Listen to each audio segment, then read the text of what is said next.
Olá, sejam todos bem-vindos ao canal Campo Sociológico. Eu sou Alcides de Amaral e esse é um canal que nós criamos para promovermos a sociologia enquanto campo científico, enquanto pensamento, enquanto disciplina acadêmica e enquanto instrumento de construção e produção de sociedade que desejamos, já que a sociologia também tem a função de transformação social. Então, eu quero convidar desde já para você se inscrever no canal, deixar seu like nos vídeos. Nós já temos 4 vídeos, 4 aulas e esse é o primeiro comentário.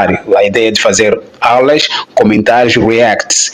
E esse é o primeiro comentário e eu queria falar sobre aquilo que nós chamamos em sociologia, bom, na história da sociologia, ou na sociologia da sociologia de microsociologia. As microsociologias são aquelas correntes, aquelas perspectivas da sociologia que lidam com o cotidiano, com as formas elementares da vida prática das pessoas, do dia a dia, não é?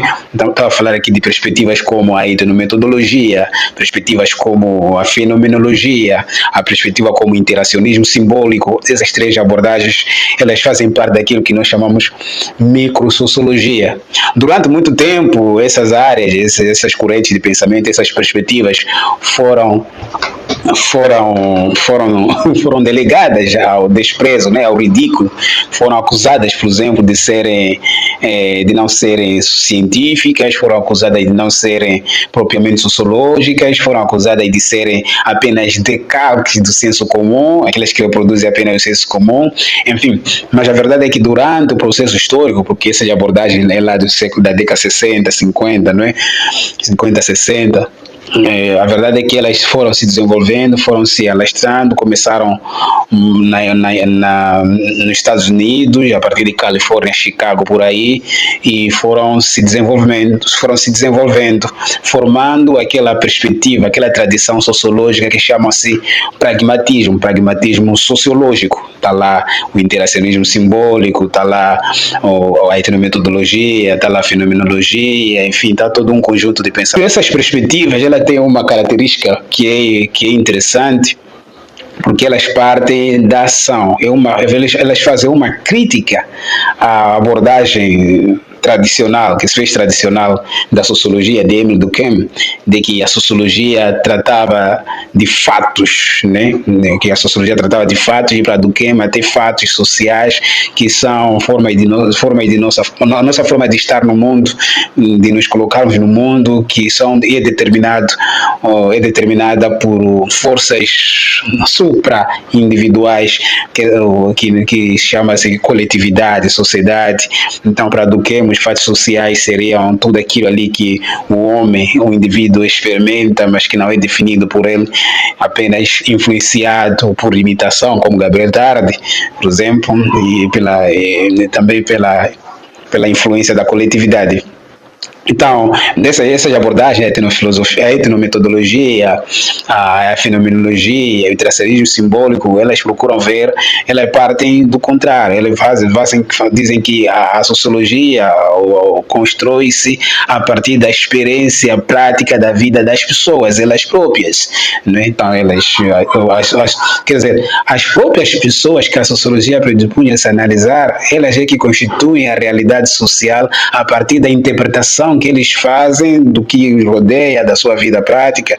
Então, essa interpretação é que deve ser o retrato da sociologia para dar visibilidade a essa característica, né, dar visibilidade aos fenômenos sociais, né? Então, na verdade, não concordo de certa forma com a crítica de que essas abordagens fazem parte da tradição sociológica, mas não se limitam elas próprias à questão sociológica ela própria, não é?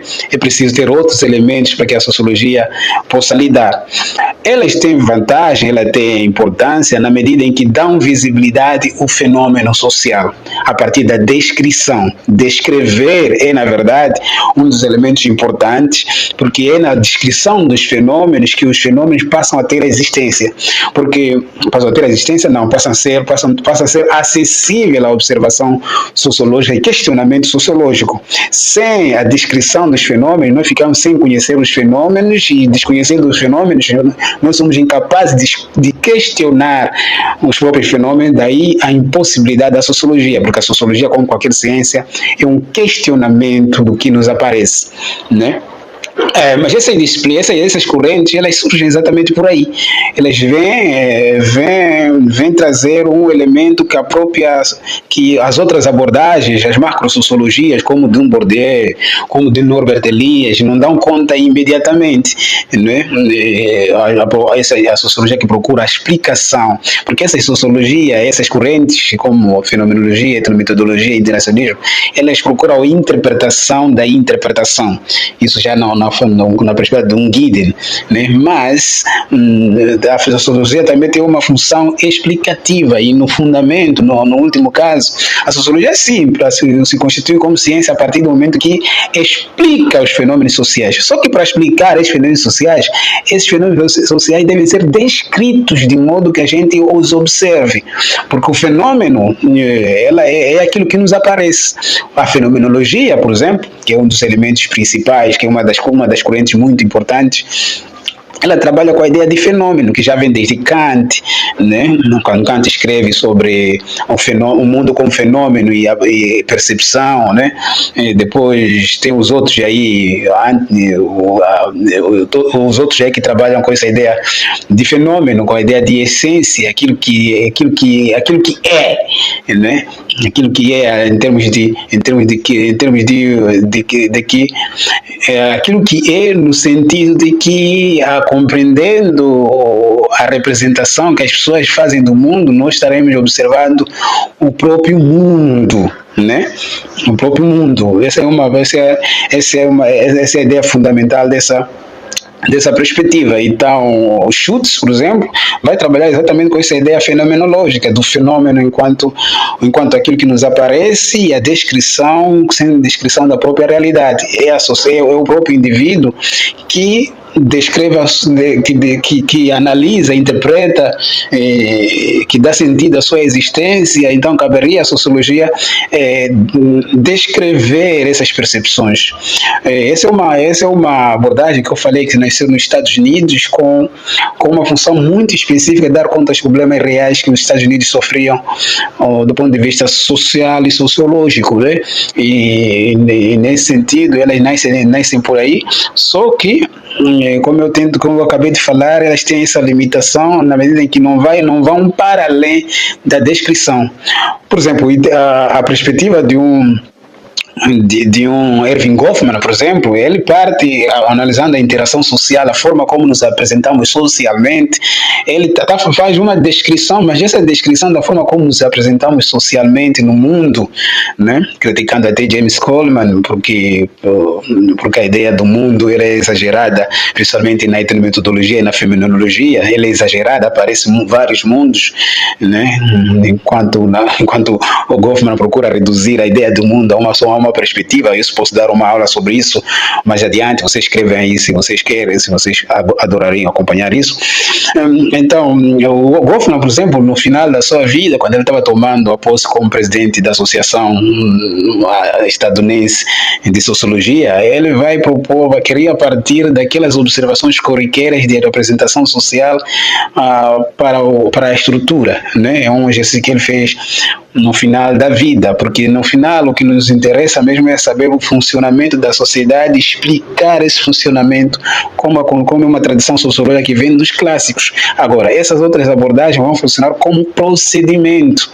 É por isso, por exemplo, que funcionam um procedimento como análise conversacional de Ave Sachs, que faz parte desse grupo mesmo, análise de categorização de membro, né? Enfim, aquelas todas as análises também de quadro social, de um Erving Goffman. Essas todas as análises nos ajudam a perceber, nos ajudam a ter a ideia do fenômeno, de olharmos esse fenômeno, termos o fenômeno na nossa posse de observação, entender o fenômeno no nosso ângulo de observação, reconhecendo o fenômeno como ele é. Então a gente já teria capacidade, sim, de procurar as causas numa vertente mais explicativa da sociologia. Então essas abordagens, como fenomenologia de Schutz, de etnometodologia de Garfinkel, enfim, interacionismo simbólico daquela tradição mesmo estadunidense, né? Elas são válidas, por exemplo, em um país como Moçambique, por exemplo, onde eu faço a minha sociologia, onde eu parto a minha sociologia, ou a sociologia que proponho no meu trabalho. Um ambiente repleto de crenças, é um ambiente saturado de discursos oficiais, é um ambiente bom, em que o fenômeno não aparece. O fenômeno encontra-se por baixo. Né? Então é preciso que essas abordagens, fenomenologia e etnometodologia, apareçam para nos apresentar os fenômenos, descrever os fenômenos, descrevendo os fenômenos ganham existência do ponto de vista observacional, e a partir desse exercício a gente consegue explicar os fenômenos sociais em Moçambique. Mas antes de mais nada é preciso descrever esses fenômenos. Por isso é muito importante, sim, as abordagens microsociológicas num país como Moçambique, até para a condição da gente entender os problemas de desenvolvimento que tanto se procura pensar. Tá certo? Então esse é o breve comentário que eu queria falar sobre essas microsociologias. Espero que tenha gostado. Comente aí o que achou e deixe suas opiniões de crítica e nos siga para mais vídeos como esse, e assim nos ajuda a crescer. Faça parte, tá bom? Nos vemos no próximo vídeo. Até lá!